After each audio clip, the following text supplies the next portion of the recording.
Gérald Darmanin n'a pas de temps à perdre. À la justice, il applique la même méthode qu'à l'intérieur, frapper vite et fort. Première priorité, isoler les 100 plus gros narcotrafiquants. Une liste est d'ailleurs en préparation.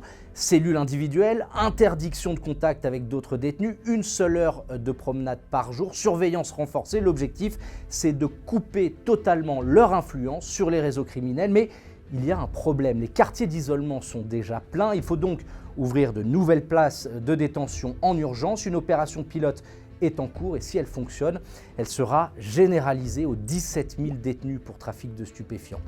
Deuxième priorité, bloquer la communication des criminels derrière les barreaux. Aujourd'hui, les prisons sont de véritables centres de commandement du crime organisé. À Fresnes, par exemple, des dizaines de téléphones, cartes SIM et chargeurs ont été saisis rien que vendredi dernier. Les trafiquants dirigent encore leurs affaires depuis leurs cellules et parfois même commanditent des assassinats. Et pour y mettre fin, Darmanin veut multiplier les brouilleurs dans les prisons. Mais ces dispositifs sont très chers et posent un problème. Dans certaines zones urbaines, ils perturbent aussi les communications des habitants. Troisième axe, frapper au portefeuille. L'argent de la drogue se transforme en villas, voitures de luxe et investissements à l'étranger. La loi permet déjà de tout saisir, y compris au-delà du montant du trafic, mais les juges hésitent à l'appliquer. Gérald Darmanin veut donc les forcer à confisquer systématiquement tous les biens liés au crime, une mesure radicale pour assécher les finances des trafiquants avant même leur condamnation. Enfin, le ministre de la Justice veut s'attaquer à la corruption.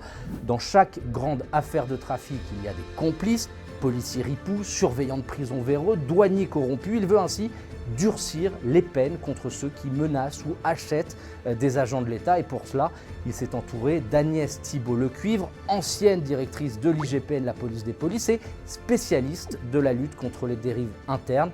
Gérald Darmanin joue gros, il veut un changement immédiat, mais sans majorité solide à l'Assemblée. Chaque réforme sera un combat.